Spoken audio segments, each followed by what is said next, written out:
Hello, everyone. I'm Ronan and Chain, and welcome to another X-Men live stream.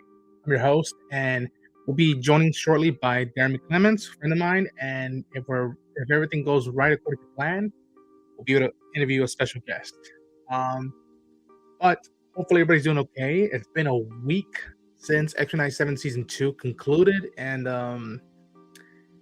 lots and lots to discuss for this season of television and for X-Men Fans United. And not also that, but we'll be diving into as well a little bit of how we feel about this year as a whole in terms of X-Men news and X-Men stuff. So we'll throw in a little bit of what we thought of seeing a couple of visuals of the X-Men in the Avengers Doomsday special look, and how we feel about the D23 announcement cast for the film that Jake Schreier will be directing. But yeah, like I said earlier, that's it, y'all. Season 2 of X-Men 97 season 2 has concluded, and I have thoughts, and I just want to make this very, very, very clear. I didn't hate this season of television. I didn't disown it, but I don't think it's as strong as season 1. And that's okay. It would have been nice if it would have been stronger, but that's okay. And I'll say this, that as far as I'm concerned, this season does a lot of better stuff in X-Men than a lot of the previous X-Men stuff we've gotten in the past. So I'll leave it at that. And a couple of the highlights is what they did with the character of Jubilee, Cable to an extent, and Ragnar, Nightcrawler. So that's all I'll say about that as far. And damn, I already have some comments. All right, cool. Let's see. Teague O'Neill says, my thoughts on the 7th season of X-Men. I think you meant to say second, Teague, but all right. I thought that going the route of an apocalypse-focused season was well mapped out, well thought out, and for the most was almost perfect. Okay. Walkman, yes, Chainsaw, Walkman United, Walkman Days of Future Present, Walkman First Class, Woke Fast, Woke Fierce. God damn it, Jordan. Tina said that each of the 3 Apocalypse arcs have to be looked as chapters across the season-long arc. Do all 3 stick the landing? Yes or no? That's where I feel like, and I'll bet you see if Darren can make it, what he'll feel about this and stuff. And that for me, probably the first half of the season was stronger than the second half, and I do think it would have been nice if the season got the 10 episodes. Now, I don't know if I'm going to bombard my guest if they can make it to it. They're like, why 9 episodes? Why 10 episodes? Typically, and again, this is just stuff I've heard from the industry, is that animation is very bang for your buck, and sometimes they'll cut off episodes, sometimes they'll add on episodes. Very rarely is what I heard, but knowing what I know a little bit of the industry and how they also treat animation, directors in animation, writers, the production, I wasn't surprised by that, but also I feel like that would have helped a lot. I think that helped season 1 a lot, where it's all right, we didn't have to just do 2 episodes to conclude the season, but we had 3 episodes, or it was a 3-parter or 4-parter to conclude what we were doing with season 1 with Bastion. And I think for the most part I did like what they did with Apocalypse. It's just the second half feel like, I don't know, there was a going array this way in the first half, and then the second half it was we have to deal with the interpersonal stuff, which I love the interpersonal character stuff. And then, oh yeah, by the way, there's this thread going on, and there's this conflict between the X Factor and X Force side of it, and we'll get into that later, because I do think that I appreciate what they did with X Factor and X Force, but I do think that it was also built up for next season, which will heavily, I think, dive into that, because of how Creed has now won the presidential candidacy and will be president in the X-Men world, which, not topical at all, not poignant at all, nah. The Apocalypse trilogy, Days of Future Past, Rise of Apocalypse. I say that this arc did what it needed to do to show that Apocalypse is a fixed point, and like ship worms, Messing around with a celestial-sized fixed point has universal consequences. Yeah. And the Shadow of Apocalypse Quartet, a force to be reckoned with. Weapon X lies and DVDs. Danger EXE, String Lance. Each of these were Apocalypse Dean. Survival of the Fittest, Dead Man's Hand. Survival of the Fittest preserves this close circle that Apocalypse by imprisoning him. Yeah. Meaning that for Apocalypse, it's just reliving something that he has already experienced, as we know he escapes to rule everything in the 40th century. Characters who've had completed arcs from season 6 to 7, Magnus and Nightcrawler, but really Nightcrawler began way back in season 4, and Magnus began in season 1. How far their characters have grown, how they were first introduced. Sure. To me, my X-Men. Hi, Jeffrey. I know, man. I know. I apologize, everybody. I know I kind of put a halt on these streams when Comic-Con happened, and to be quite frank, about now, I'm kind of now catching up since coming back from Comic-Con, because now that X-Men 97 is concluded in terms of reaction reviews, not this one, that's settled. Batman Cape Crusader is settled, which y'all can go watch the coverage on the channel. And now the three main things I just gotta focus on is Lanterns every Sunday, Ghost in the Shell, which I gotta catch up to that every Tuesday, and then Smoking Behind the Supermarket with You every Thursday. So we'll have 2 animes and a live action DC show. But yeah, it's just a lot. I apologize everybody for that. Yeah, but it's what it is. Hey everyone, how you doing, Cameron? LOL. Hi, Cameron. I also think that something is going to happen that will cause Cable to let the Apocalypse Genie out of the bottle. He's gonna have a nightmare or a fucked up therapy session. To me, my ex-friends, I'll be lurking while I'm working. Overall love the season. Although disjointed, appreciated the overarching story of the love for the season. Exactly, that's one of the main thing clear. That even though to me the season is in a 10 out of 10 review, I love that we just got back to these characters, and that even though I feel like there was some stuff that just didn't flow right for me, I'm glad that some stuff did, i.e. Jubilee. My God, what they gave Jubilee in this season is extraordinary. I'm so happy for I think her name is Holly, who plays Jubilee in 97, and it was just weird being like, wow, I'm very much still kind of like Jubilee from the first animated series, and now to see how much she's matured and she's grown, how she's putting the line in the sand of like, I won't cross this. And that the whole conversation with Cable and the training of being in an X-Force and being like, I'm way over my boundaries and my codes. And it was a lot, and I wish we got more of that in the season, but I get it. There's a lot of characters and a lot of stuff we got to deal with, but that was one of the highlights of this, just what Jubilee did, and shout out to her, man. I mean, Jubilee makes fun of a lot, and I'm like, nah, y'all don't get how cool she is. And especially, I'm waiting, and maybe they've already done it. I haven't read all the comics that's out there yet, but it'd be nice if one day I could see it in the news, like Jubilee is the head mistress of the school, and it would mean I'll be like, wow, look where this character came from, and now she's running the place. Let's see. So many comics, so much stuff to keep organized. Let's see. Season question number 1: what becomes of the new mutants introduced this season? In part 1 of the Shadow of Apocalypse, Jubilee freed scores of young mutants rounded up by 1. Maggie was one of them, the little kid that is in the cover of Marvels. I wanted to see what that happens. What becomes of these mutants in the Shadow this season? Do they stay at Xavier School? If so, are they ultimately broken to separate groups? That's a good question. I don't know, especially with Creed now being president. Is the school as safe as we thought it is? I don't know.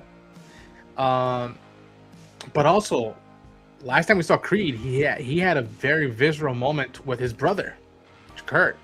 Did that leave a lasting impact? I don't know. I truly don't know. I hope it did, but knowing how he is in the show, and even when Kurt defended him in meets in court, and also how the world is right now, it's just very pessimistic on my side, but I would like to be optimistic. That's what I love about the X-Men, that they're the one that get me my optimistic side going.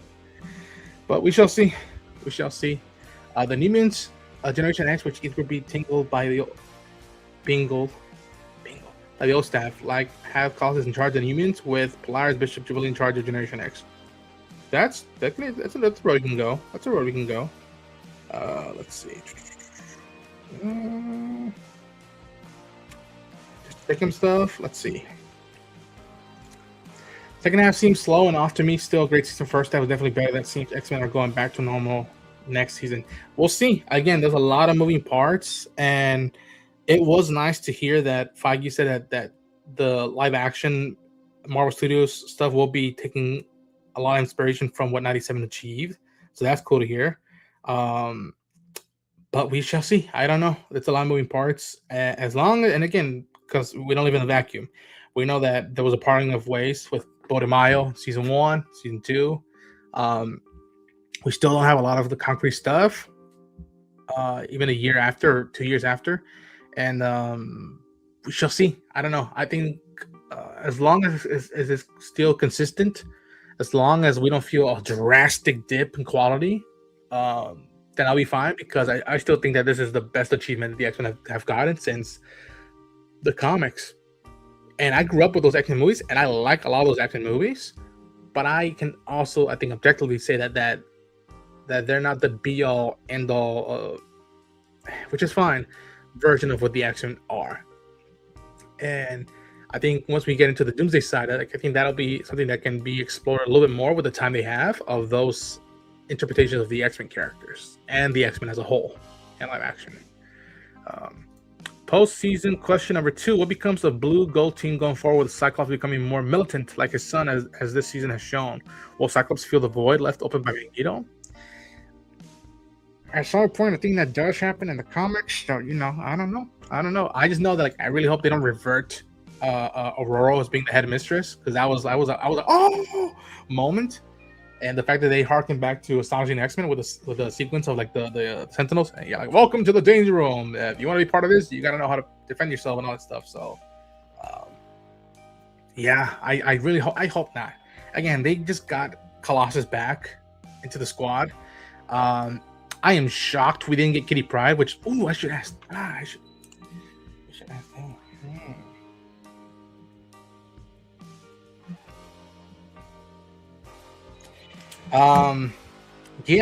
We didn't get Kitty Pryde in this season as far as I could catch the episodes. So I'm interested to see how it's gonna feel at the end. So I don't know, y'all. I don't know. Did y'all like? I think that's one thing I also hope they keep in live action is the Blue and Gold team, that they can split up and then not everybody's together. They can split teams and see how dynamics work with other characters and whatnot. I think. But yeah, man. You know what? That way I don't take away time from when we get to this from everybody else. I'm gonna say this right now, y'all.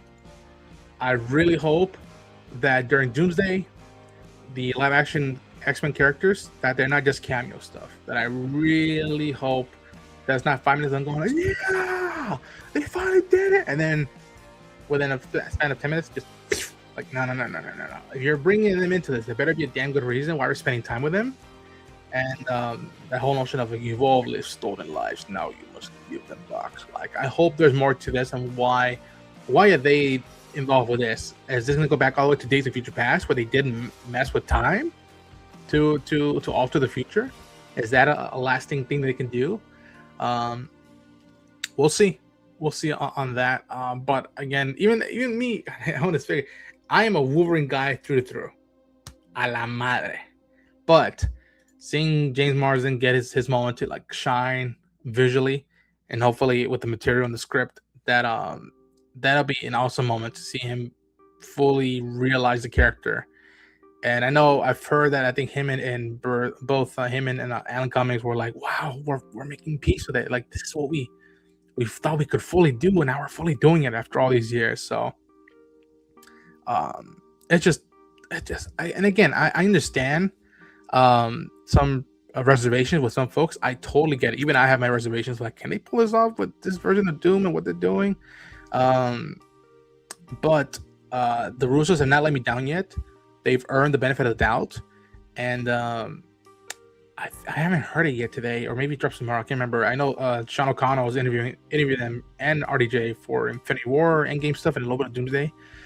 And I think in one of the sound bites, they say that it's really effing hard to make this stuff, but that they're huge fans of it. And you could feel that when you watch the previous films they've done for the MCU and how much they said like the one they will get back to if you want to get back to Marvel is Secret Wars. And it's just, I think out of from the visuals of these special looks and trailers, you feel that. Now, come December, it might be a different story, but we shall see. Again, I think they've earned the benefit of doubt. Like, all right, let's see if we can do it again in a different manner, not similar, not the same, but similar but different manner. I think. Let's see. Yeah.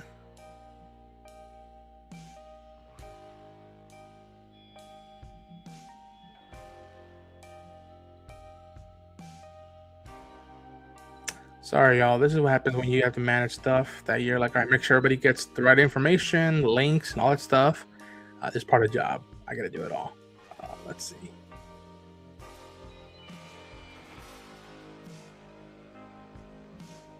But yeah, let's see. Oh yeah. Also, before again, so I don't take time away from them to talk about it. I love this logo. I love it. It gives off very much Grant Morrison vibes to it, and I am very, very, very interested how they're going to handle the new cast, and what kind of material they're going to get. Again, I love Thunderbolts so much, and I really hope that the film feels simple, small yet big at the same time, with not ignoring the analogy of the X-Men, yet also making us care about these kids who are going to grow up to be pivotal people in the history of Marvel, I think. But yeah, I am very ecstatic again, and I think people were worried about like, oh, this is not the usual, the stuff we wanted to get from the X-Men, the first lineup. But I think that's a benefit with this cast that like they weren't in my bingo cards overall for the characters. Some of them were, some of them weren't, but as long as we don't have that much pressure going to beyond the like, oh, X-Men, please don't F it up. I think with them, it'll be great to grow up with them, even though I'm already in my 30s, to grow up with them and see where they take the characters. And it'll be a huge testament to Marvel Studios to see that they don't pull the punches, but also know that you got to balance it out, because as much as I love a lot of this stuff from X-Men 97, the stuff that I was just like eating popcorn and like gossiping with my friends and whatnot was a lot of the soap opera stuff of like, ooh, Scott is up his ass right now. Like, what is he doing with Madeline and Jean and now Logan, and what the hell is he doing with his claws and whatnot? So I hope they can manage that as well. There has to be a good balance of it. And yeah, I think it's a new age for the X-Men. I do think the show is a huge, much like the original series, is hugely responsible of what people can really learn about the X-Men, and also not ignore new people that can want to join in and find out, okay, why does this have such a huge following? Not even huge, a generational following. Why is that the case? But we shall see. We shall see. Keep it. Master Jeffrey says that I'm really happy with the casting and this logo. Yeah, I think I was very happy with what Sadie did with Jean in the Brand New Day film. I was not expecting that, but again, and I've been telling this to the fellas for a few days now, that like, if this is the most quote unquote evil we'll see Jean for a while, and as long as he doesn't touch the Phoenix stuff for a while, because we've been doing that for the past, since I've been alive, I'm like, fine, let her. Let's think of Jean more than just Phoenix, and like, hell, dive into the whole thing of her and Aurora as sisters. There's so much you could do with that. Yeah.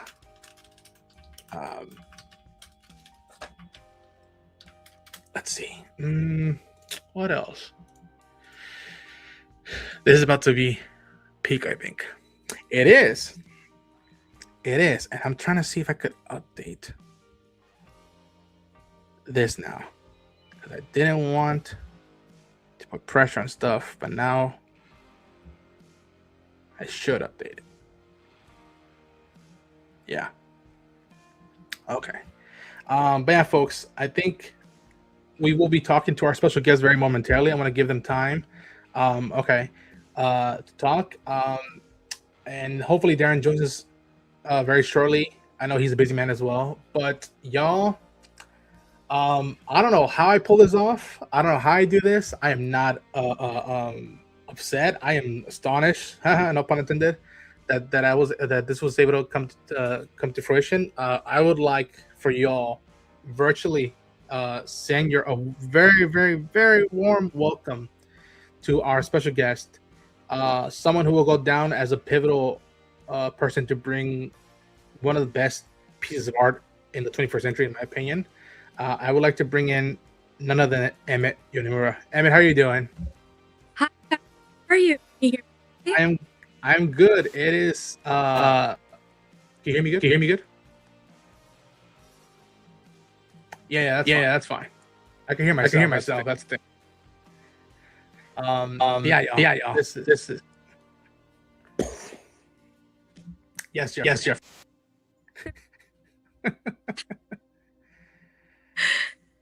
How are you doing? Nope. Wait.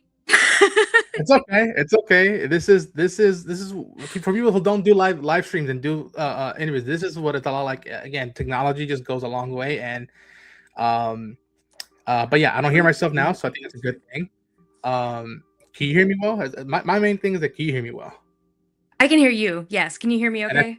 I can hear you okay. Okay, cool. I'm so sorry about that. No, I feel no. old every second of my life now. Are you What are is you technology? kidding me? Like I feel like I'm pulling a highway robbery. I don't know how I convinced you to be like, hey man, geek out for me for a little bit.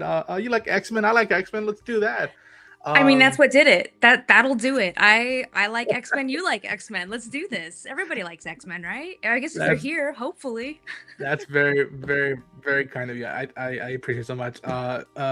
Jeffrey, a fellow follower of my channel and a friend, I was saying, awesome hi. That's awesome. Thank you so much.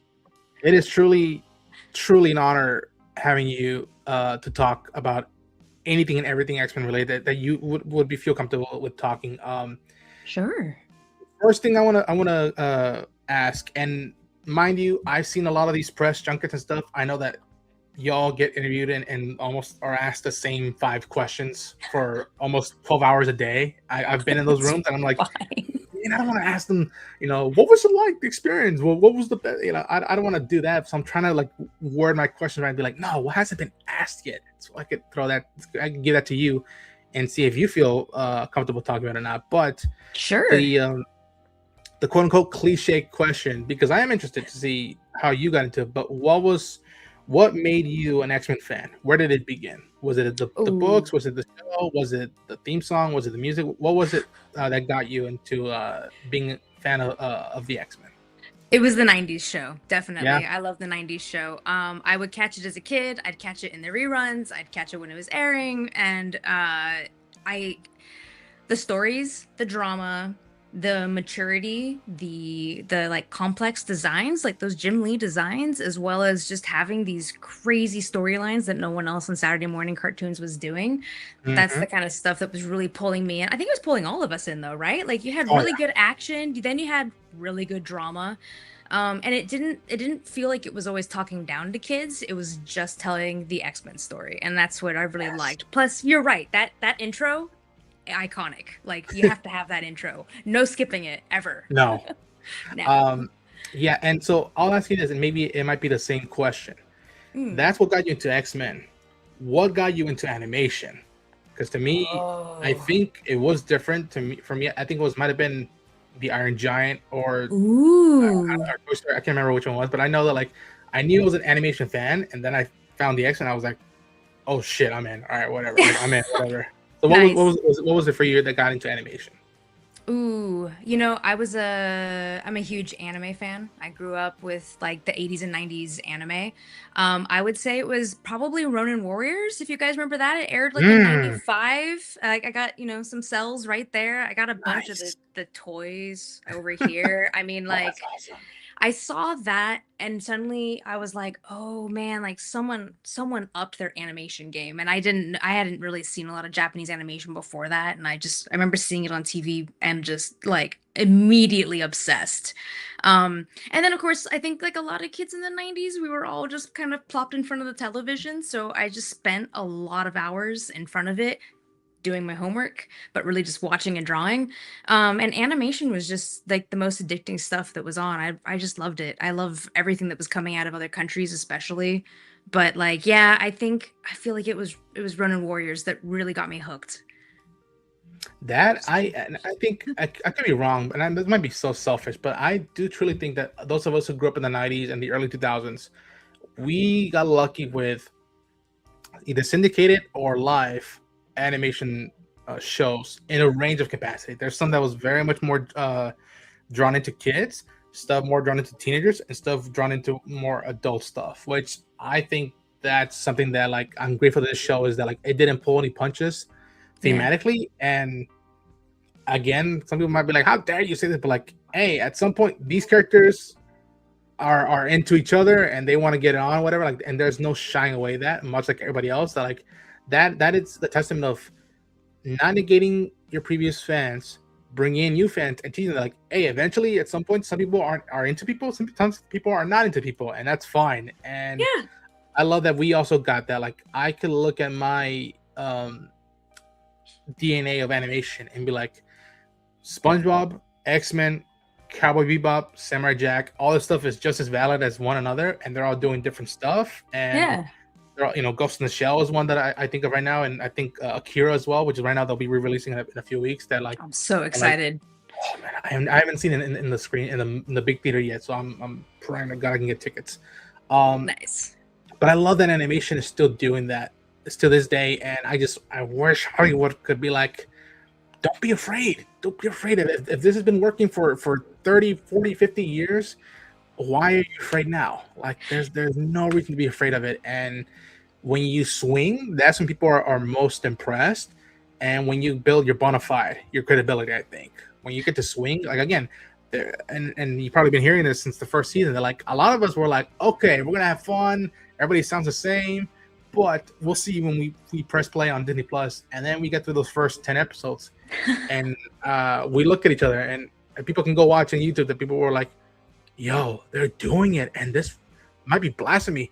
This might be stronger than the original show. Like they are not pulling any punches, and like people are being stabbed, and people are letting people know like, yo, I want to them and him and her and whatever. Like and like I'm like, All of them. this is how we would behave once we would finish watching the show and go to a comic shop or the pizza and be like, yo, man, are they gonna, who's gonna be with who? And it's like, I am shocked how much y'all did so much legwork in that first season. And I've been telling this to people since season one. That like, I don't pity.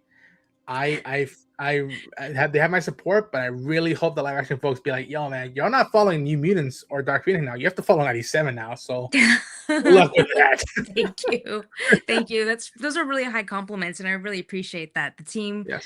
The team kicked ass. I mean, I think it helped that everybody who's working on the show like loves it as much as Yeah. you. Like we all really care about these characters because we grew up with them, whether it was like the video games or the animated or like all the brilliant comics that like these storylines mean so much to us. But then it's great because everybody from even like the background designers to character designers, everyone's like, can we sneak this Easter egg in? And we're like, oh, let's do it. Let's see how much we can like just pack in there. Cause we're just doing it because we're like, well, we'd be excited to see this. Yes. And like, and for me and Chase, the other director, we were really looking at the show because we both grew up with it, that we were like, well, what did this show like? How did it feel when we were kids watching it in the 90s? And we were like, Yes. well, it was the coolest thing on Saturday morning TV because it's like the complicated designs and animation, but then like you're saying, like the mature storylines, like they wouldn't pull punches. They were talking about civil rights, but then they were also having like crazy drama about who's sleeping with who. And you're like, I'm a child and I'm watching this. This is great.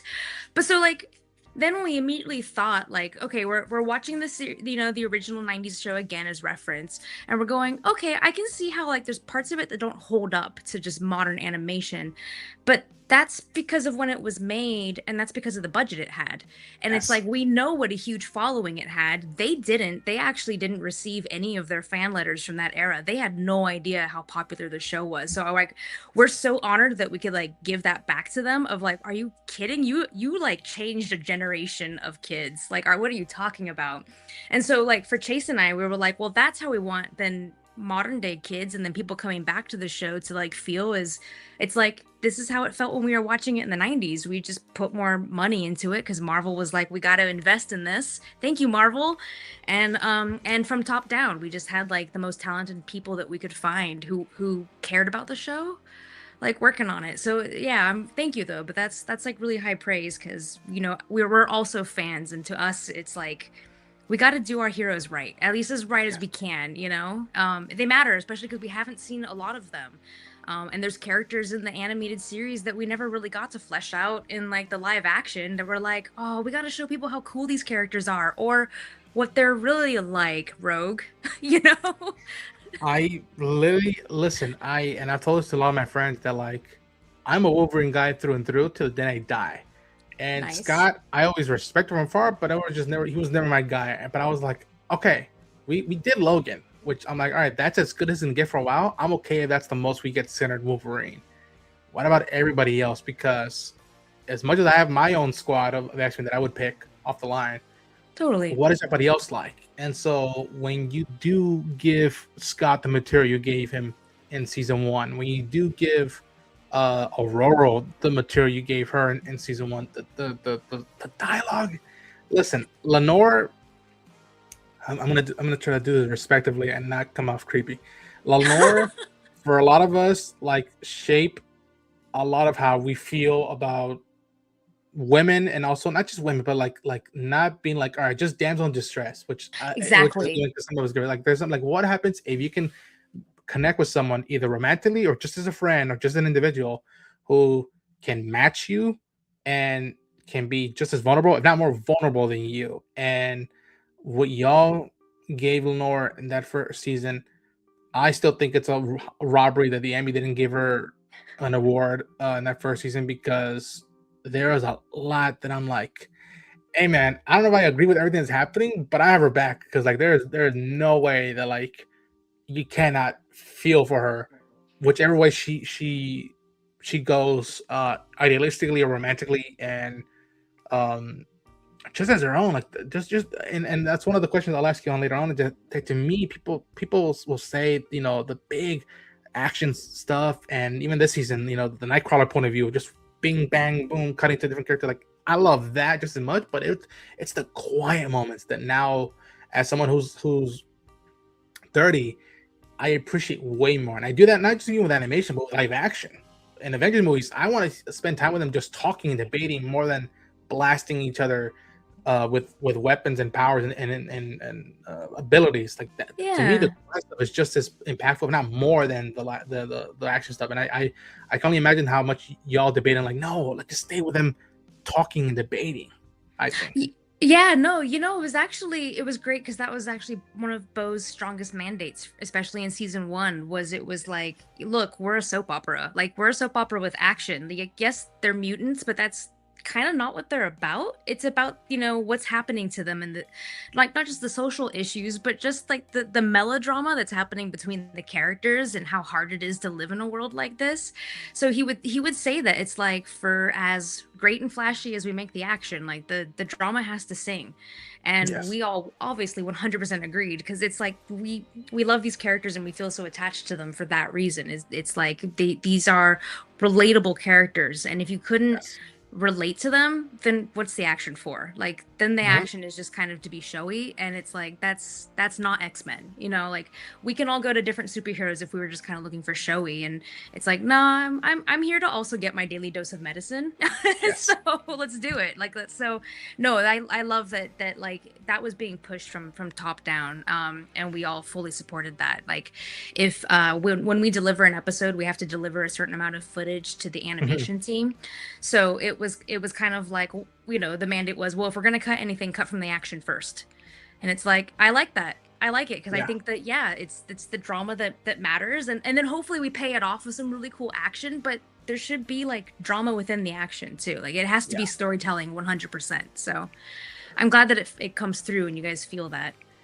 Especially when nowadays, and you say, and I tell people that like animation has evolved so much more than now stuff is quote unquote easier to do and make, but it's also a very disciplinary thing. We're like, all right, how much is too much, and how much are you just showing off? And you know, I like sometimes my Michael Bay side, but sometimes it feels like, all right, I'm done with this. Like, cut to something else like that feels more dramatic and whatnot. Like, I don't need just bombastic stuff all the way. But I think that's the balance of like how much is too much. And when you know, the one I think of right now instantly is one of your episodes of season one, episode 5, I think, where it's like, okay, they're right now in Genosha dealing with that stuff, and then Scott's got to deal with, all right, he's been cheating on Jean, quote unquote, with Madeline, quote unquote, and as soon as they're arguing down the stairs, Hank is being interviewed by someone he has a crush on, and he's going like, oh, he says, oh dear, but he might have well been saying, oh fuck, like Yeah, like no, that was the life, context. yeah. Yeah. Like great.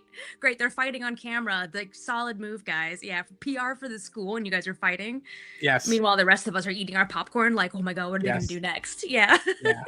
yeah.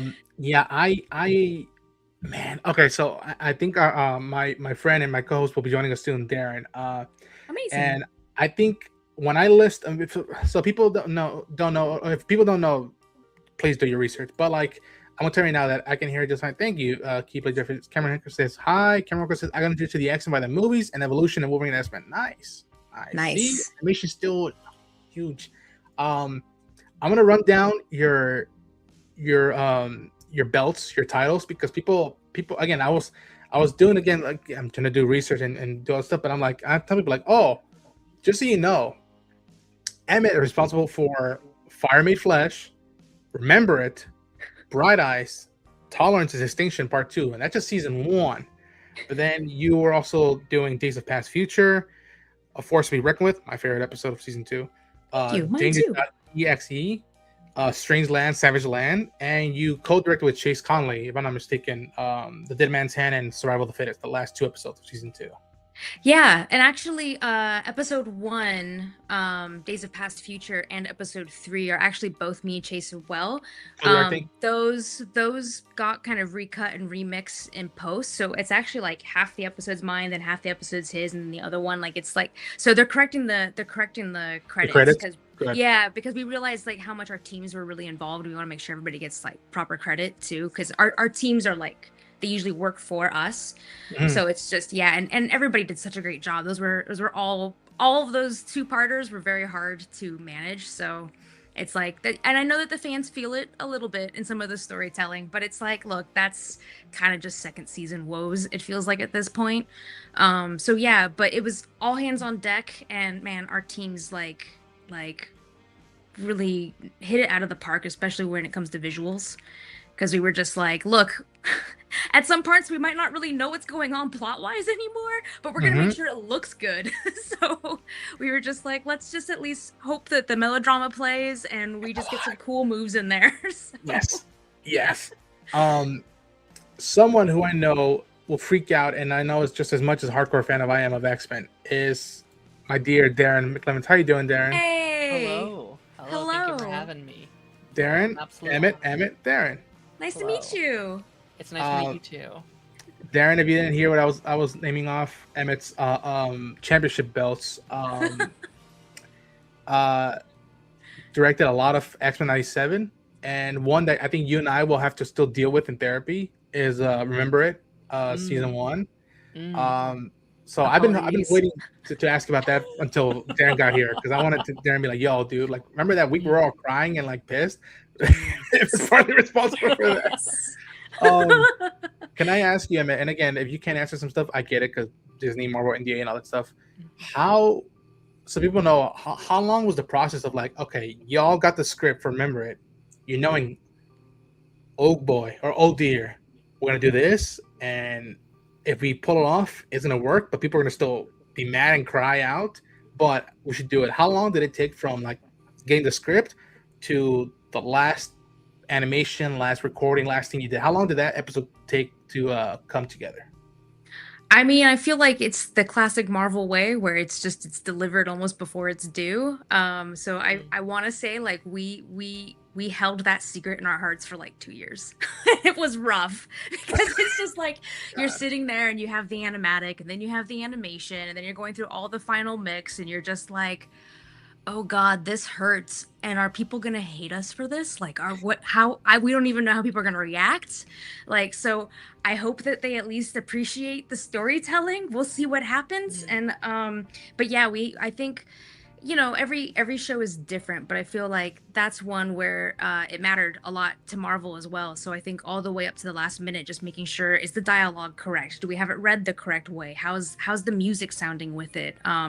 So I do think it was probably a good like 2 years of us being precious with it and holding it like a baby while still working on like the other seasons as well. So it's like, but it's Oh just like man. everything crosses over. So it's like as soon as you finish season one, it's like you start on season two. But it's like Right. meanwhile you're like, hey, remember when we did this? Oh shit. Oops. Um, to me, Darren, if you have a question or something you want to say, you let me know when you're ready. To me, seeing Dazzler, I was going like, oh shit, there she is, Allison. And I like, I might not, Darren, you tell me if I'm just being biased, whatever. I do think when I ended that episode, people can go watch it. I cried. Like I'm pretty Aw. sure that was the Infinity moment where like we kind of like at that point we all knew like the snap was gonna happen, but we just didn't know they were gonna do it and like leave that like even the choice of the music, the sad piano version of like I remember just like you're both crying and like vulnerable, but yet you can't not go like like Oh, holy shit, what thanks. that like that was Red Wedding, that was Infinity War, like Oh, that that's like high that is praise. Thank no you. no Oh I'm man, not the red wedding. Woo. oh that is generational moment. Like again, like in terms of a script, in terms of direction, in terms of acting, like that is the episode I think of now when we go to and it's not fair because that movie has to do its own thing and with that cast and too, but it's just like yo, the last like thing that like really made a punch and like I think I mean and look at the social media that week it was the talk of that Yeah. week and the following weeks Aw. like man what the hell they did it and like with the character and like with Remy and how dare you say I can't feel you when she's hugging like how dare you like what the hell there's Legion over there like it was so Oh, that's thank two you. years oh my gosh Yeah, it was hard. And then I was very grateful that everybody at least was like the episode worked, the storytelling worked. People were responding the way Yeah. we were hoping, as opposed to just wishing us all dead, for killing off Remy. yes. Which is like as a fan, I probably would have been in that place of just like, how Yeah. dare you? This is my boy. This is my boy who gets no screen time in the live actions, as it finally did in Yeah. Deadpool 2, like 3. Thank God. But like where's our Gambit content? And then I was Yeah. like, well, great. Now we're taking it away from people. But yeah, no, it was. I like to tell people that if they watch What We Do in the Shadows, I'm definitely like an emotional vampire. So I fed that week. So thank you all for your tears. I was just like, yes, yes. Darren, do you have a question or a comment you'd like to ask? I mean, I've talked to Ronan about this, but like at the time, my favorite X-Men is like Nightcrawler. I love Nightcrawler. And like at the Yay. time, I was like, they brought him in. This is fantastic. That's going to be the highlight of this week's episode. And then every moment that like preceded that like him being introduced is like, oh, now they did this and they did this and they did this. I don't want to repeat anything Ronan has asked or said up until this point, so please forgive me. But No. how do you go about interlocking these various storylines? Because I think my favorite thing about that episode is that you can do the Scott and Jean drama and interlock that with the Gambit storyline with Rogue and the like Magneto and Rogue. Like how do you guys go about kind of intermixing those stuff? Yeah, I'd say that's the brilliant writers, and Bo wrote that episode, and like that was clearly like the episode that was pitched. Like this was the iconic episode that was obviously going to like make or break the season. And so like the intercutting was already really smart in there. I think like the major additions that we found in animatic and like I found in storyboards was, oh, we really have to introduce Genosha. Like originally it didn't have like a huge introduction, but it was like we need more because we're going to destroy it, and we got to get people to like love this city. And like a classic trope, but like one I've done before, but one that was also easy to do with this was to introduce the city through the point of view of the kids. And I tasked my one of my brilliant board artists to do that because she's just great with child acting. But it was like, see the point of view of the city through the kids, because if these kids who are visibly mutant feel safe and are happy, then this is a good place, right? Like then there's probably safety here. They're feeling it. It's no longer like an internment camp. It's like a progressive city now. And so we were finding like paces like that and story points, and then also finding like how do we the next step after having the storyboards is taking it to my editor, and Michelle McMillan won an award for that episode because she did a brilliant job. But she's really good at then finding like that heartbeat in the episode of like, okay, here's the pace. Now if we're going from this couple having this dramatic moment, and then we like cut over here and we've got this dramatic moment, then we're keeping it up here.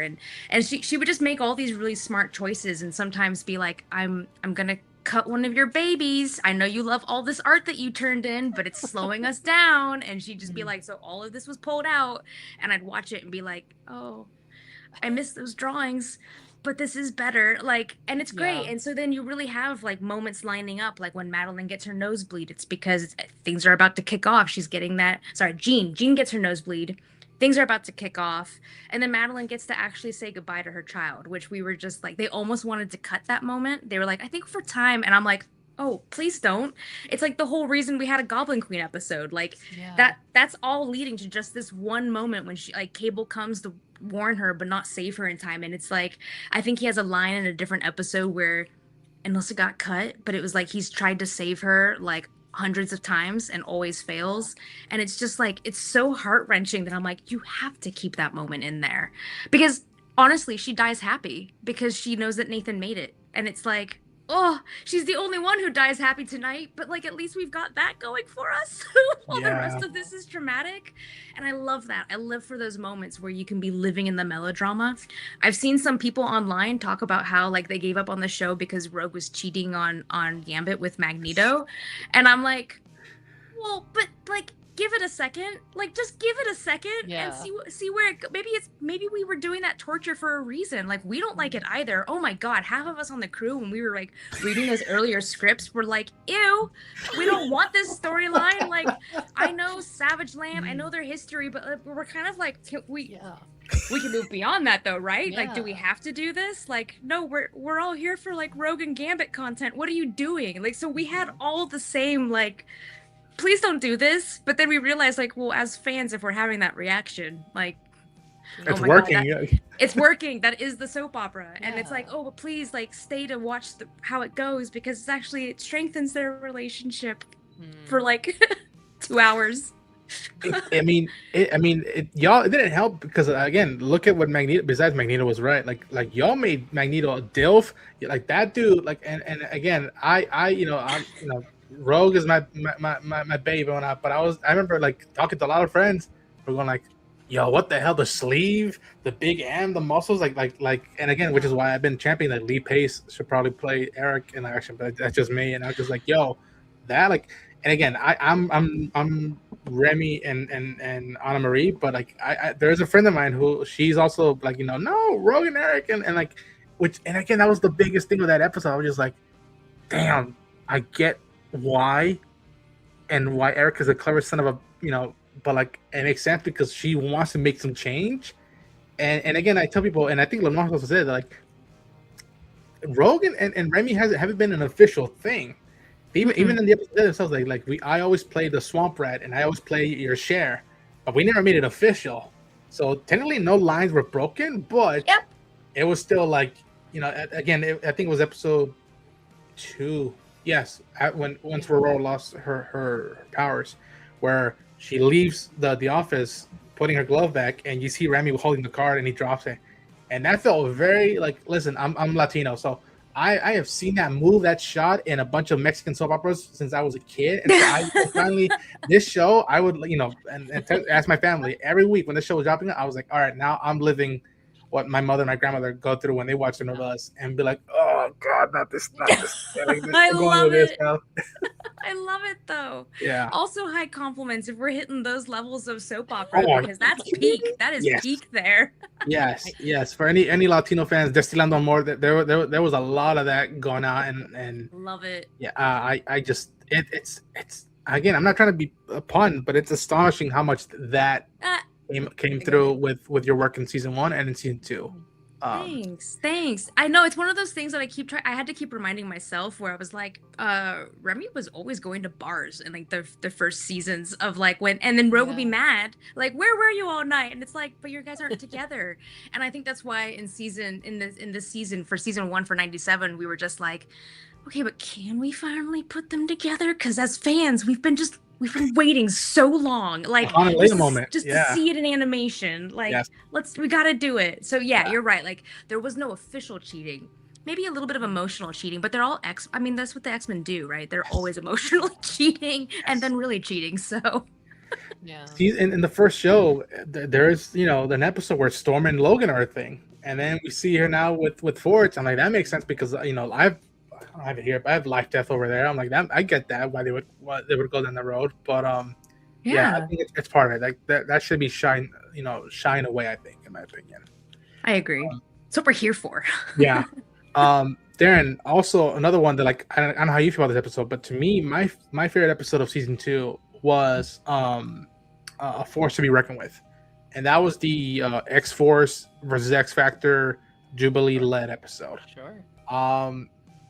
I think that's how I first started communicating with Emmett about, like, yo, finally, like, vindication for anybody who made fun of her fireworks and stuff. Like the point of view with her and the lines being crossed, and how, I mean, it's still happening. It's not, and again, I'm not trying to get bring us to the level of CNN and Fox News, but like, I can't not shy away of how much a lot of that stuff that the episode was dealing with policing, and how self-community policing, how's that looked on, and how that was being brought up.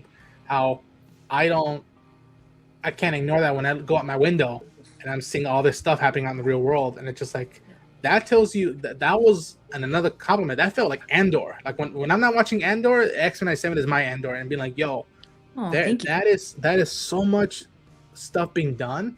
And for people who don't know, like, again, I've heard stuff. I don't work in the industry. Animation, it's a lot of, like, for under 30 minutes, stuff, like you said, the stuff is cut, some stuff is put back at the very last second. Like, I am shocked how much punches were thrown, and yet you were able to give Jubilee her own time to shine and get a moment to, like, not mature, but just, you see the growth right there. Like, this is not the same kid that was running around the mall anymore. Like, this kid, and making her own stand, like, I'm not gonna cross this line and cross this line. Like, Daren, how do you feel about that episode? And I would like to also ask Emmett, like, looking back now, like, is that your favorite episode, or what was it, something specifically at that moment in that episode that you loved, that you were like, all right, we got that through more than anything? I mean, I felt like I was consistently always rooting for Jubilee in that original show. I felt like we always got, like, a little taste of, like, okay, she's maturing, and then you kind of have to go back to the status quo due to what kind of show it was. And I think that's been my favorite element of this season was, I think the fact that this show is more episodic than the classic show. Obviously, no disrespect to the classic show. It's one of the greatest of all time. But this show lets characters really evolve and morph. And I think making, having her have her birthday last year and be officially an adult, I think allows her to grow and evolve, and seeing that journey. And I guess as a, like, community where, like, everyone's like, oh, Jubilee's cool now. Like, we can all love Jubilee as a collective was really, really awesome. I love that. Because I think for me, growing up with Jubilee, I found her so annoying because it's like, I don't know why Saturday morning cartoons do this, because they kind of did it with Robin too, although he wasn't as abrasive. But it's just like they go like, oh well, the kids are the entry point. They need the them version, and I was like, I don't know what kid wouldn't be so excited to be in this position. Who wouldn't want to be Robin next to Batman? Who wouldn't want to be Jubilee with the X-Men? I was like, I feel like I would be less obnoxious about it, and I'd be a lot more excited and like, oh my god, train me! I'm so ready for this. Like, I don't want to whine about how like shitty this is. I want to like enjoy. I get to be a hero? What? So like I think just I had all those frustrations as a kid. Not everybody did, but it was just also then being like half Japanese and just being like, why is she the Asian like why where's my representation that's not just like whining all the time? Like but I understood though still like what her archetype is for, what her character has to do. It was just like, can we just get her out of the teenage stage where she's just like figuring out her hormones, and can she like step it up a notch? And this was the perfect episode. My assistant director is also Asian American, and for us this was about not just representing what ICE is doing today, but like also Asian American history. I mean, like my grandparents met in a camp. It was just it's just one of those things where I'm like, oh, Jubilee would actually be really pissed off about this, because not only was she interned in Genosha, like she was put in a cage in Genosha, so she's actually had that experience, but like it's riddled throughout her country's experience. It always is happening to minorities. Like she's like yet again. And another thing that was really prominent in the Asian American community is like, you know, you're taught by your parents, like, don't beat the nail that sticks up, you'll get hammered down. I'm sure like everybody hears that, but it's just one that just passes generationally. Yeah. I'm sorry if you can hear my dogs running around. They're being no, it's all okay, right. good, cool. They're having fun, but it's good. But like, so for me and David Au, my assistant director, it was like, we've got to make a statement here that it's kind of no longer about waiting for the superheroes to show up, but you are the superhero in the room. So be that nail. Just be that nail, Jubilee. You know you want to be. You know you're adjacent to it. And I really wanted to make sure it wasn't just about like a girl power thing, and it wasn't just about her finding her adulthood, which I think at times, and I don't blame them, but Marvel Disney was a little bit like, oh, we're treading some very careful waters here. Maybe it's kind of about her growing up. And I was like, but it's not. It's not. It's kind of about how governments are putting people of color in cages. I was like, I'm sorry. So, you know, he and I dressed up in our nicest suits and we went to our execs and we were like, please don't soften this. Like it's gotta be. And they were like, well, you drew too many children, like small children in those cages. Not all mutants, like, you know, maybe make them like prepubescent teenagers. And we were like, okay, I hear you. But we still have to have some kids in there, because the whole point is that like some kids don't get that like, oh, I just have powers. Some of them are Morlocks. Some of them are born visibly different, and guess what? It doesn't matter what age they are, they're getting locked up. And I'm like, so it matters. And so we were like, can we at least have Maggie there? Like, please don't take her away, because her storyline is exactly the storyline we're doing. It's about this persecution.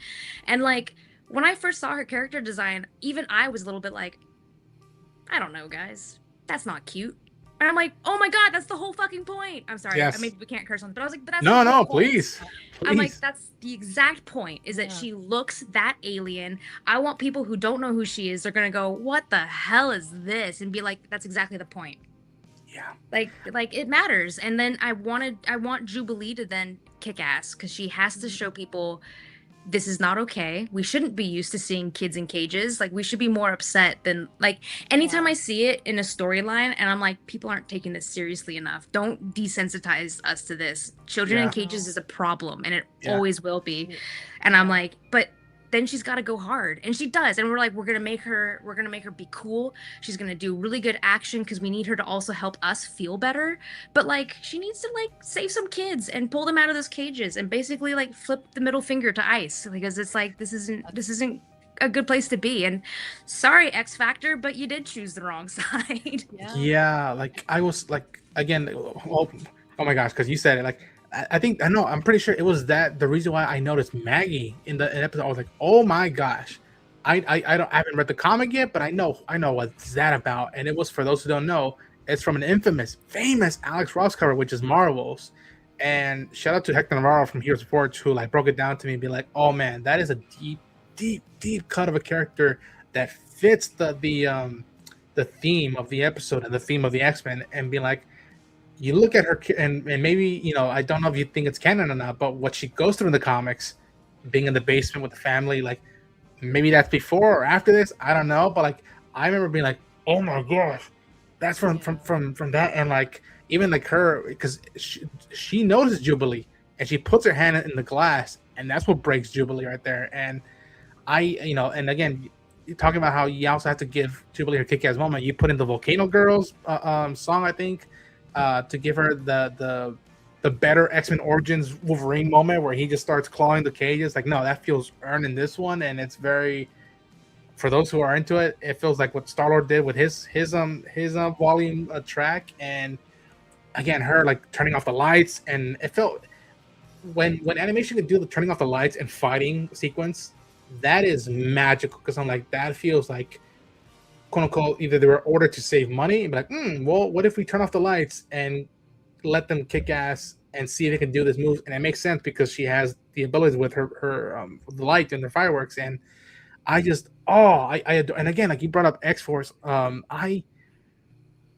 oh man, I don't want to get emotional, but like, yeah, when I see a lot of, especially, you know, because again, I can only speak from my side, but when I see a lot of Latinos and how they don't bat an eye to what's happening, and I see some of them working this, and I instantly, I'm like, oh my god, that is X Force right there, Or and X Factor, yeah. X Factor, yeah, my bad, X Factor So doing that, makes and the sense. fact that it's Scott's brother who's leading the team, and the fact that, like, I love that Jubilee gives him a jab, like discount Scott Summers, if you will. Yeah, The fact that discount Polaris is Cyclops. behind this, yeah, and like, and again, also with X Factor, that is for people who don't know, that's the Black Ops team, and when they tie up the dude to the tree, I was even thinking, oh man, I wouldn't be shocked if people talk about how, but it probably still happens, and we just don't hear about it or see them as much. But people used to be thrown up on a tree and get killed, and like, what happens when your own kind does that? But it's like, no, this is not murder, this is mercy.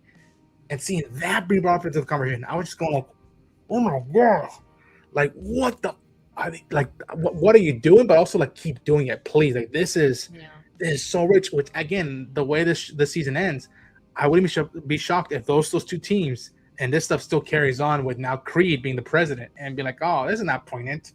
There's no reason why we shouldn't talk about this with these two specific teams out in the loose and what that means now. And I commend that episode so much. I Thank you. adore that episode so much. God. Thank you. I did too. That one means a lot to me because I think we had the most that we wanted to say with that, and we also had a really strong script. I think that one was Anthony Salidi and Mariah Wilson, and they knocked it out of the park. And I think the only thing I did was I added the music and I made the fight scene longer because I was like, there's just the payoff. If we're gonna go that heavy with the themes, the payoff has to be good because I also want people to feel like, maybe we can do something about this, you know, like maybe we can stand together and like actually, not literally, but sometimes it's necessary to fight back, but like how can we as a community like push back against these atrocities, because we can't let this happen and we can't keep waiting for somebody else to fix it. Because I think that to me was like, this is how Jubilee changes, is she realizes that she is the X-Man in the room, that like, why am I waiting for somebody else to show up when I'm already here and she can take care of herself? So I was like, oh, we get to do so much cool stuff with her. And Brad Winderbaum, our executive producer, was like, also, by the way, I want the X-Force opening. And we were just like, that seems really cool. This seems hard. And then we were like, actually, I think we know how to do this. And it was just so much fun. So when it like opened, because I hadn't seen it until it aired, I was just like, I was laughing so hard and I was so giddy because I just thought it was like the coolest thing I had ever seen, because I love Cable. I've always loved like my give me my Kurt Russell, my 80s Kurt Russell. Yeah. And I was just like, yes, this is so great. Like, where's this spinoff? I would watch this. Oh, so, heartbeat. Yeah. Daren, do you have a question or comment about this season? No, I mean, I would just kind of comment on, you know, some of the things that you were saying about that. I mean, first of all, thank you for fighting to get these storylines in these shows. Like, you hear so many stories about how these creatives in these animated shows have to fight if it's like a Steven Universe or if it's like a Gravity Falls or like an Owl House or something like that. And I think it'd probably be very easy to just be like, fine, whatever, let's just listen to what they say and do whatever. But I think I think building on what you were saying, Ronan, like that moment fit hard. I can't speak for the show itself, but like I can only speak from like the queer community, where I would often see, after some recent events, these people that are being affected by what's happening in the world siding with said people that will be doing the affecting. And I'm like, guys, what are we doing? Like, this is hurting you and the community that you're a part of. And so I thought that element of this episode hit really hard for me, where it's like the people that you would think are here to help aren't helping, and putting a light on that, I think, is very important. So thank you. Yeah, no, I do admire that Marvel also cared, because they understand what the show is, but you never know when you're under larger corporations. Like, you have a lot of people at like way above you, and you just don't know what's going to happen. And so like I was very grateful that Marvel was willing to trust us with those swings then too. Like when we approached them and said we just don't want to soften this, we just think it's just too important, that they trusted us with that. And then they held true, because like I left the show after season 2, that it's like I don't know. It's their show, like I don't know what they'll still want to do.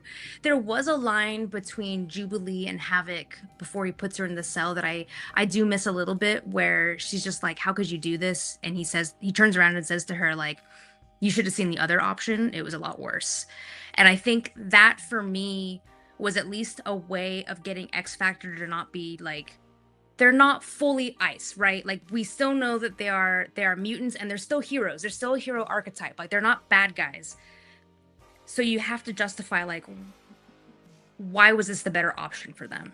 And you kind of go like what does that mean? But it was a great way of still humanizing X Factor too, I thought. And I think that was another concern from Marvel, where they were just like, we just don't want to make it like X Factor is just not sane. And we're like, no, it's just that it's a government thing. Like, everybody gets assignments, and what are the boundaries? When do you say like, no, this is too much? And you pull a Polaris, where when Polaris found out and she was like, oh, this is terrible, okay, I'm going to help you get out of here. And then later she's basically giving Val Cooper the middle finger and saying, you can fire me all you want, I'm already gone, because I think this is gross. And I'm like, cool, good. Like, because you should put your foot down, right? Like, if you do see these atrocities happening and it's your bosses asking, it's a difficult position, but hopefully you can be in a position to make a stance. Not everybody is, and I really do feel for people who are in hard situations like that. But then I hope that's what shows like this can like at least help give comfort for, because that's what they were for us when we were kids. Is just like, where is our representation, right? Like, where is the queer community? We don't get to see it visibly on screen very much. So cool. What can we then represent here that at least will hopefully help kids feel less lonely, or know that you will find your chosen family and things like that, So I like then that we kind of can break it down from a bunch of different sides. And it's not like Havoc and Val Cooper won't come around. Who knows? But it's like at least giving them a perspective where it's just at the end. He said, Cooper, like, we can't do, like, this is crossing the line. People want to think we're against me. Like, no, we're just against Charles and his team. It's like, even he could be like, I don't know about this. Right. Did you lobby for this episode? Or was this one they gave you, or did you get the script and like, I need that one, give me that one? I got it was actually David Owl, my assistant director, was talking to Bo about like wanting a Jubilee episode. So he was like, well, here you go. And at first I was like, wait, where did this come from? Like, I want that Wolverine, like, I want the Thing episode, I want the horror episode. But then when we were like, oh, this is a really good chance for us to actually like express ourselves as Asian Americans and as minorities, I was like, and as kids who grew up watching Jubilee, like, you're cool, but you could just be so much cooler. Like, please stop. Please just step it up a little bit, or grow up a little bit, right? Like, so we were just like, oh, we got to do this. So it was him, and all credit to him, because he's also the one who storyboarded her fight. Yes. And my God, just, it's gorgeous. And I was like, you nailed it, buddy. Like, shout out to him. Shout out to David Ow. He's brilliant. And when I had left, he replaced me as director. So for season 3, you guys are in really good hands. I'm so excited for that season. Just now as a fan, where I get to sit back and enjoy it, I cannot wait. Right on. Jeffrey does say, Daren I, you guys are amazing. I still can't believe it. My favorite X-Men character is Wolverine. Cameron Walker does say, Jeffrey, my favorite is Jean and Storm. Charles, of course. I just love them all. I love the Savage Land and Danger EXE episode, the Polaris highlighted one. You guys made Polaris a goddess. Yes. Yes. Polaris is Thank also my you. favorite character in X-Men 97. I Nice. okay, so I don't want to keep you longer than we have because I know you have a busy schedule. So, Daren, you said Nightcrawler is your favorite character. I gotta I'm ask so sorry. because I remember from what was it? It was it was I don't know. It was how much you guys spent time with, how much Kurt meant to Rogue, how much Rogue meant to Kurt. Like to me in season 1 when they hug during Dia de los Muertos, that broke me. I was like, oh no, like he knows, he understands. Like no, you love 2 men, and like it's okay that you helped them live. They didn't, you're not responsible for their death. Like that really got to me. And even the penultimate episode when they have this, and he's like, I know Kurt. He's like, don't worry, sister, everything will be going okay. I promise. I was like, don't say that. Don't tell me you're gonna do this to this dude at the end. And we get to the episode, and I had to, I was talking to Emmett there before I went to Comic-Con. Like, we gotta, scheduling all stuff. But I was like, I had seen the finale before I went to Comic-Con. I was like, oh fuck, I can't tell anybody about this until the episode drops. Welcome to our struggle. Yeah, and I'm telling you, Daren, I've been talking too much. I want to hear your thoughts on it. I don't know how you felt, but like when I saw Rogue says to Remy, there had to be a sacrifice, and we cut to Hank. He's holding the Bible, and you can see in the reaction with me and Sam when the white cloud of the location of the room inside the Apocalypse ship, and we see Kurt with the burnt hands. I was like, no, don't do it. I was like, don't do this to me. My only question is, was it always Kurt that was going, or was that something that was a debated thing? I think it was a change later. Yeah. Okay. I think it was a shift later. Because second season wasn't the easiest for us to produce Right. for lots of reasons. And like I think it was like a shift later. And we were all a little bit like, I don't know, is this too soon? And we were also a little bit like, oh God, this is just gonna destroy Rome. Yes. Like she just keeps losing everybody. Yeah. And I'm like, well, but okay, it's the job. We'll do this. And how can we do it in just the most heartbreaking way possible? But we're just like, no, you would do it. We'll Yeah. do it. We'll do as like I feel like we're hired gunmen. It's like, okay, we'll take them out, but are you sure? Are you really sure? Yeah. So yeah, I think it came later down the line from Marvel, but we were just like, oh man, all right, like way to take away the cake after you just gave them to people. So I apologize. I anyways, I'm gonna round up. Please, Daren, I know you're Nightcrawler is your guy, and he is in my top 5 X-Men, but I know how much he means to you. So please, the floor is yours. Do you have any questions or comments? No. I know you want to like just strangle me through the camera. You don't need this much for therapy. No, No, please, I mean, Daren, I right? went through I was unfortunately spoiled before going into the episode itself. But like I went in with like the pitchforks. I was like, they can't do this. That's my guy. And then as we kind of reached to the end, I was kind of like, well, if he has to go, that's a pretty great way for him to go. Like I thought that was a very beautiful, this character that like sees the life in everything. Like he would be the one to put down the play of like, I'm willing to do this because I see the future that can be, and that I don't want to see a future without all the people I love in it. So I was like, okay, fair enough. So this was pretty great. This is as sad as I will be. I thought it was pretty great. Yeah. Oh, thank you. That's high praise because I know that it's a tough task, but it's comics, right? Like Yeah. what hurts today may be okay tomorrow. Who knows? Like, Sure. we'll see. But yeah, no, that was hard, and I'm glad then that we at least like earned it for you, because I think that was like the hardest thing was we were just like we gotta earn this, like, because it feels like it's a big swing, right? Like to do this to everybody again. We're like, this is daring, so it just has to be what feels true to the character, because we wouldn't want to do him dirty like that. And I think being able to set him up with the Colossus episode, because to me that episode, Savage Land, was really more about him kind of saving Colossus, actually, more, like less so than Creed. Like he's trying for Creed, but really he sees that his buddy Colossus is hurting. He looks at him. He looks at Pete, being like, yeah, you blame he's like, yourself, and like, oh shit. Yeah, because it's like his buddy just joined a cult, like lost his sister and joined a cult, and he's just Yeah, like, you need to come home. Like, but yeah, I'm gonna do it by trying to appeal to this other guy who he is genuinely trying to reach, but it's just like he's not, he knows what he's doing. He's preaching to everybody.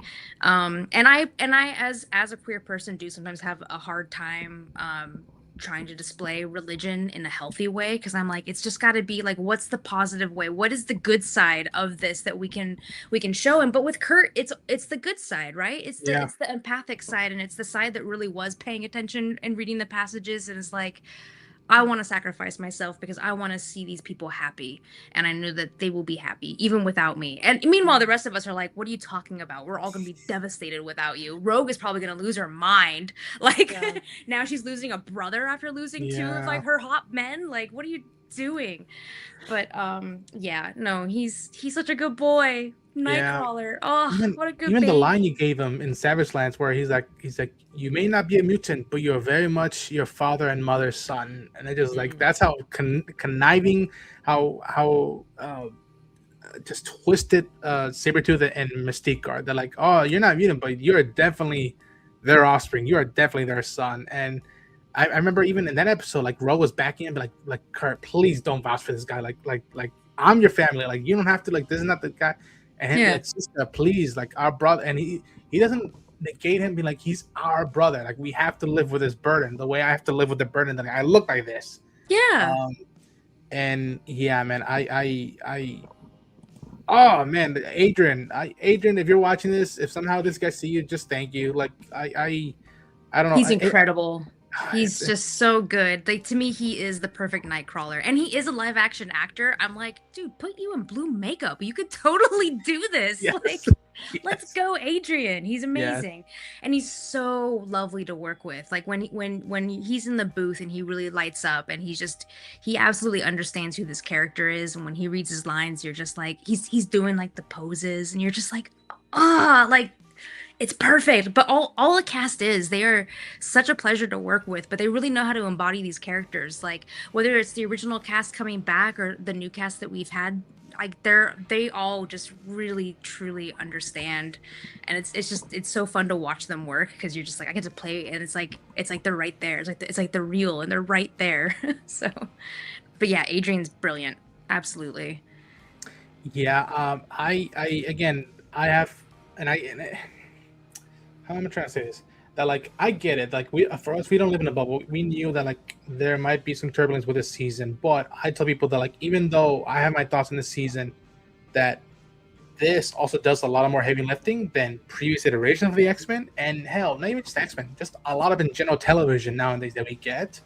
That it's still like the moments like Morph telling Logan like, doesn't that make you sad? It makes me sad, Logan. Like even moments like that, I'm just like, yo, if I got that in that season, I'm not complaining. Like I have my thoughts on the season as a whole and the structure and the Yeah. pacing, but like I cannot negate a moment like that between Logan and Morph. And even moments with we didn't get to Jean and Scott and Cable, like when they finally tell them who they are, and I was like, oh no, like I was like this season, it regardless of what y'all had to go through and how difficult the task was for second season, y'all didn't forget to not pull your punches with a lot of the emotions, and that goes a long way in my opinion, especially Oh, where thank we're right now you. with media and entertainment, where some stuff sometimes feel like they do pull the punches.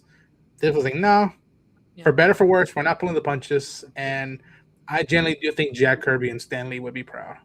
Oh, thank you. That means a lot. Yeah, they're such heroes. I hope so. I Every time they're like, "Oh, we should put a Stan reference in," I'm like, "We gotta put a Kirby reference in." Like, Yes, it's great. especially if you know Um, Kirby's history with where he stood and stuff and whatnot. Like, yeah, there's and got to and be and as an artist, like, I'm constantly like, I know Stan gets his praise, and that's great, and he gets it, yes, especially in like the live action films when he was alive, and I was like, that's perfect. But then for me as an Yeah. artist who like looked up to Kirby and understood a lot of the struggles that they went through, yeah, especially early on, it's like, well, then we're in animation. Let's bring some honor to these guys. So it might not be their like physical appearances, but like if we can throw a Kirby crackle in there, oh, we have to 100% yes, do that. Like, it's iconic. Like, how could you not? yes, So yes, no, it's great, and it's such a it's such a privilege to get to work on the show, because it's like you guys, like I grew up with it. These are characters that mean a lot to me. Representation matters. I've Yes. been on a lot of superhero shows, and I was kind of getting tired of it, because it's like there's only so much like saving the day, like Sure. what can we tell with this? But then to have one that's actually about all the social issues that are going on, that not just 90s, but sadly it's all cyclical, so it still applies today. And to be like, Yeah. let's put this in there, like for Bo, Genosha was a representation of the Pulse shooting. Like it, I for a remember lot of us, we were also tapping into 9/11, because that hit a lot of people. And then, oh God, like the persecution that happened to the Muslim community after that was just heinous.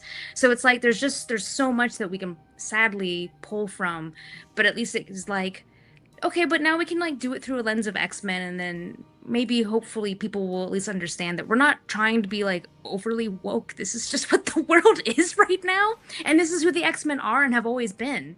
And Yeah. so It's a it's 60. like, yeah, it's like, just help us feel a little bit better right now, please. Like, Yes. just some sunshine in the horizon would be nice. Yes. So thank God for the X-Men. Thanks Stan Lee and Kirby and all of them. Like, Claremont them. Yeah, I 100% agree.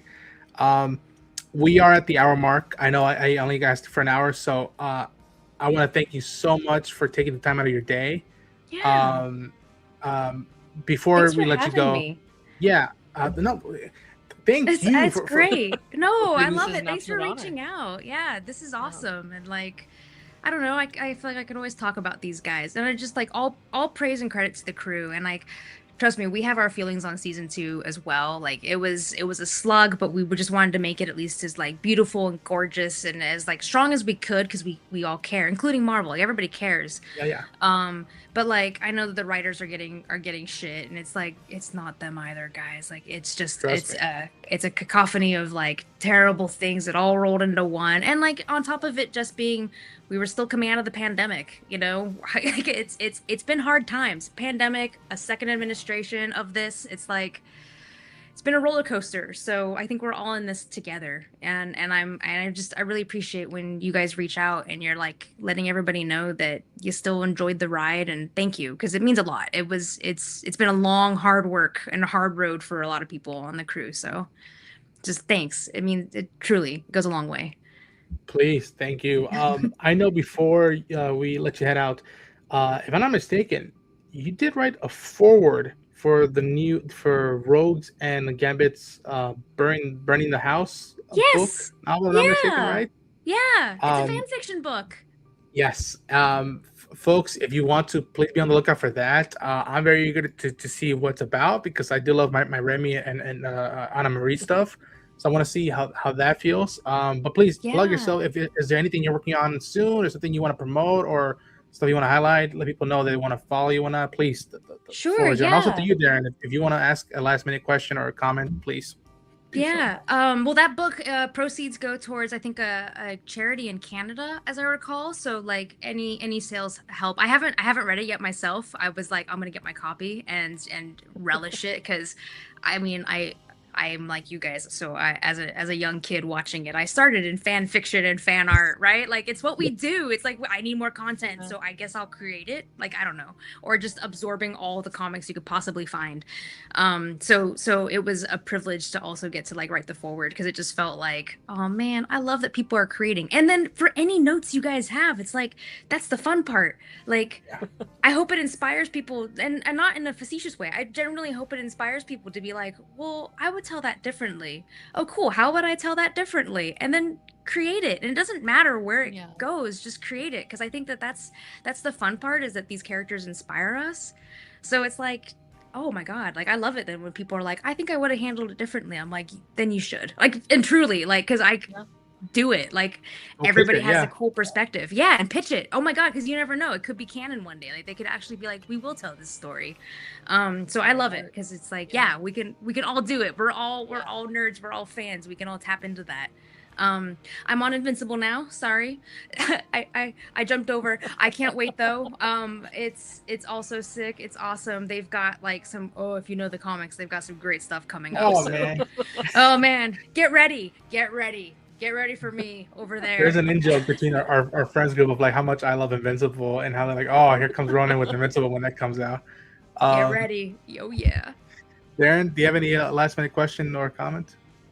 No, just thank you for letting me in, being to be in the room. I had no idea that I would be talking to you today, so this is I an love absolute this. honor. I wanted to surprise him. Yeah, I didn't want to tell Darren, be like, yo, by the way, Oh, guess I what? love We're gonna this! Yay! Darren, I'll just it's nerd so out. great. I'll say that episode 5 of season 1 is probably my favorite episode of TV in general. Oh, wow. I adore Thank it. You. So thank you for all your work on the first 2 seasons, and I hope you have great ventures elsewhere once you wherever thanks you go so next. much. Yeah, I appreciate that.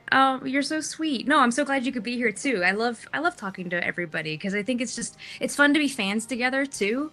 So it's just like it's great to just ride that energy, and making shows is hard. So it's nice then to like get to enjoy it with everybody. And I wish the whole crew could. I know that Marvel starts to be like, shh, no, you can't, don't, no. They're and I'm like, well, but I'm gonna praise the crew because they're wonderful. Yes, they please. Yeah. truly are. Yeah, and I try and pass on whatever I can because like they deserve so many accolades. And I'm so excited for season 3. Like I did see some of the scripts in advance. They're amazing. So yeah, I hope you guys all check it out. It's gonna be crazy good. And thanks so much for having me. I'll be at Uncanny if you guys do Uncanny Experience next month. I might be going. Hopefully everything goes right up until then, so I might see you in person. And but I really do hope this is not the last time we speak. And whenever we do bring up X-Men or anything X-Men talk, if you're free and or want to, the mi casa su casa, the door is open always for you right now. Yeah, please reach out. That would be super lovely. I appreciate it. Thanks for having me. Oh, thank you so much, and have a good day. And then again, thank you so much again. Hopefully you have a good day. Yeah, Take care. Take care, guys. Bye. Yeah, it's good to meet you. Holy shit. Yeah.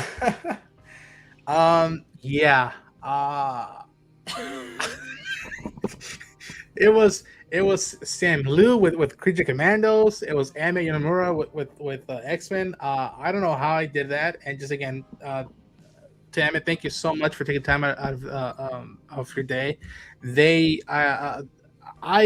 When I knew they were going to be on the show, and again, I was rewatching some of the episodes. I was putting notes. I was like, oh my gosh, they're responsible for some of my favorite episodes of the show thus far. And I know maybe I should have promoted it more and do this one up, but like I like to think that like, all right, if there's any X-Men fans who are interested, because it's been a week now since the season wrapped, and now we have to wait another year to see what happens with season 3 and how that's gonna go. But I was like, you know what? Let's just see what happens if they just show up, and lo and behold, they did. And I am very, very grateful that they took the time out of the day because I know how people are busy right now and with work and especially in animation. So I just want to give again, thank you so much for Emmett. Please, everybody, go follow Emmett on the socials. Be on the lookout for her for their forward on the Rogue and Gambit novel. Darren, so before I want to just dive a little bit into the live action stuff of the announcement of D23. Okay. And just a tiny bit for people to know your thoughts on the season. But what did you overall think of season 2 of X-Men 97? I think like we talked about previously, season 2 was a ride that I enjoyed way more than I didn't. I know online it's kind of everyone has been the show sucks now kind of commentary, and I don't really agree with all that. I think it's a really, really good season that maybe stumbles a little bit at the end for me personally, and maybe doesn't hit the highs that we had in season 2 or season 1, forgive me. But like we talked about in our interview, I think there was clearly some behind the scenes stuff happening. There was a shift with a lot of things, so it's one of those very similar things as we talk about with like COVID and writer strikes, and anytime a shift happens in the industry where it's like, well, you kind of have to expect some turbulence in either the writer's room or whatever it may be. But I think some fantastic moments, some great things happened this season, and I'd say I'm optimistic about season 3. I think season 3 is the test to see, like, okay, is this still the show we fell in love with in season 1, or is it going a different direction? But yeah, I liked it. It's good. It's solid, I think. Yeah. I still think that season 1 is the strongest, but for people complaining about this show, like there are so many more shows that you feel the dip in quality way more, and it's a testament of how much the directors, the writers, did their utmost best to keep the flow going, and I do think that when we get to season 3, and depending on how that goes, I think we will see the X Factor and X-Force stuff hit more, and we spend time with more of that stuff. And I'm very interested to see how Rogue is going to be like now that she lost a brother. She got the love of her life back, but like at the cost of losing a brother, and how that goes. Um, so I'm very interested to see how that goes, and yeah, and also the Magneto stuff, which who knows where that's going to end up if they're finally going to pull the trigger on Onslaught. And but yeah, it was. I'll tell you this: I don't regret the week-to-week talk at all. Mm-hmm. That is still some of the best stuff that we get to do with a show like this. And yeah, man, I'm just very interested to see how the show goes, and if they do go up to season 5, like they've been saying, what's that going to look like now when we look back on the first season and the second season. But before we shift to the D23 stuff, a couple comments saying, I love Adrian Hill, especially he voiced my favorite character, Haytham Kenway in Assassin's Creed. Right on. Jeffrey says, if I had to choose a real favorite, it's always be Charles because he's in a wheelchair like me. Thank you guys for making this awesome series. My childhood come back to life. Oh, that was sweet of you, Jeffrey. Ronan, real quick, off topic, will you do a live stream for every episode? TBD, Cameron. That's the thing I'm trying to work on right now. See if I could do it either the Saturday before an episode drops or the Monday after an episode drops. So we'll see how that goes, because I do want to talk about Lancha. That's another show we should be talking about weekly basis. But TBD, I want to, but again, it's a lot of moving parts. Got to make that work. Damn it, Rona, that was awesome. I try, man. I try. Again, I don't know how I did it, but I try. Lance, I knew nothing on the stream. I'm jelly, but I'm out bowling, so I guess it's fine. LOL. I did my best to put it like I think it was 12 hours before it happened. That's how effed up my sleeping schedule was. Like I was awake 12 hours ago and being like, remember, stream later on tonight. See y'all later if you want to watch my boom. So yeah, man. Just a lot of moving stuff with schedules. But yeah, I am hopeful as hell for this movie. I am optimistic with what this cast can do.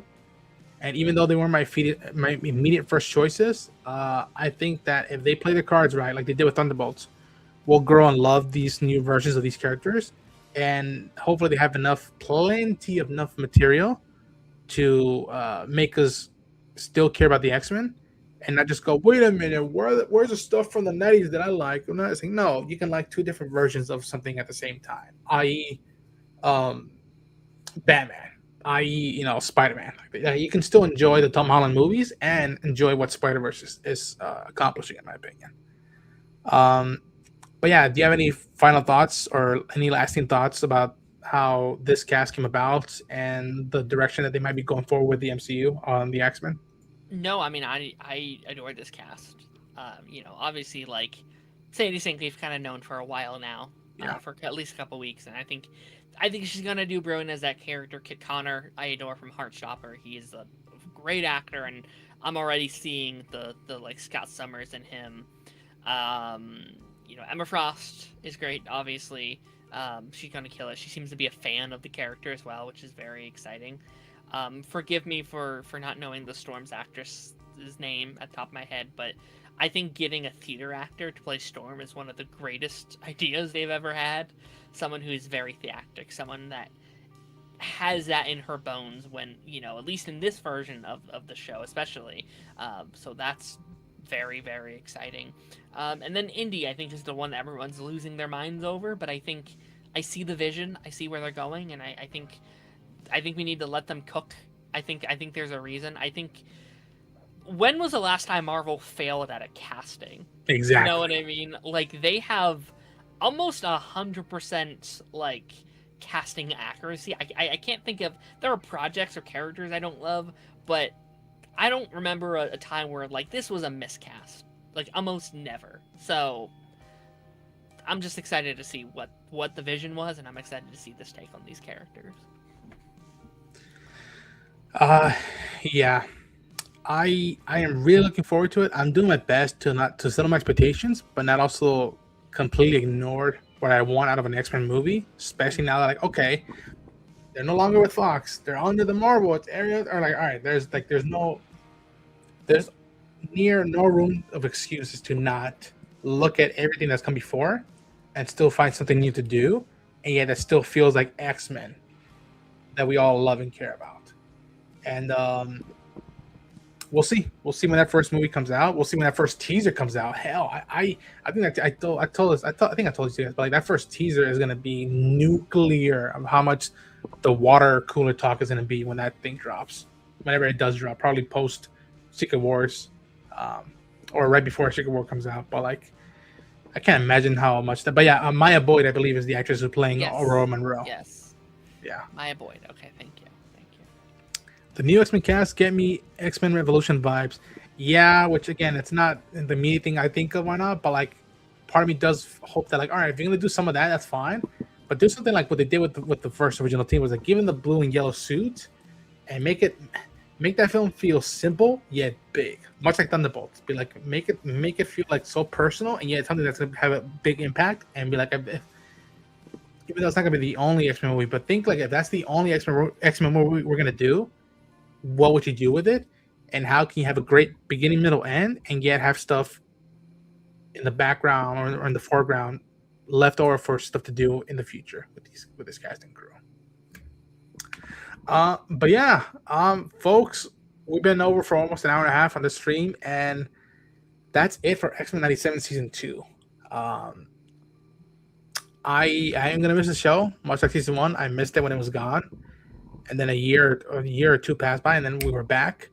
I'm interested to see how it's going to feel onwards. Really interested how it feel onwards. And I am hopeful that the X-Men will strive for the next few years. And we shall see. We shall see how we all feel about them. We'll see how the world is by the time that comes out. And yeah. Hopefully this is not the last time we get to do more of this stuff in the foreseeable future. And I'm pretty sure we're gonna do something like this related for when Doomsday comes out. Like we're gonna have to, especially with those characters in that movie. We're gonna have to do something. But again, shout out to Emmett Yonemura for coming back for appearing for the first time, and hopefully it's not the first or last time we see them. Daren, I know it was chaotic to get you on, and now you had it on the schedule. So thanks again for taking the time every day to join this. Hopefully it was a nice surprise, delight to be like, oh shit, we got someone from the show in the stream. It was shocking for sure. It took me a second to get my bearings for sure, but no, thank you. I appreciate you for thinking of me and letting me be a part of something so special. So it's very kind. But yeah, folks, anybody who dared watch this, thank you so much for taking time out of your day to watch it. Like I always say. Before I say that, please, Daren, plug yourself. Let people know where they can find you, and plug anything you got upcoming, anything you're working on. Please, the floor is yours. Just during Sanctuary, I do the pipeline every week. I do after credits every week. We covered all of X-Men this season and last season. Last season twice, technically. But again, thank you so much for having me. This is an absolute honor, and yeah. Always excited to work with you, my friend. Always a pleasure. Same. Here. What's this comment? You're welcome, Rona. This was a blast. Thank you, Jeffrey. Thank you. But yeah, please hit the like button, subscribe to the channel, share the enthusiasm. The more the channel grows, the more my crazy ideas come into fruition. And if this becomes a job, part-time job, then imagine when I get paid for this stuff, and I can focus in on my nerdy stuff. You guys will probably get tired of me within the first year and be like, oh my god, this dude is everywhere. Whether it's this and this and this. Jake is going to be chilling. No, we'll get him on. We'll get him on again to talk about X-Men stuff. But yeah, hopefully y'all tune in, and maybe we'll do something again, not even just for Doomsday, maybe for Wolverine. I think we should do something for Wolverine when that comes out. I'm gonna see if I can try to do a gameplay series, if you will. If not, then probably just a weekly talk of like, all right, where are we at with everybody with the game? Do we like it? Do we not like it? And but yeah, as always, to me, my X-Men. Take care, everybody.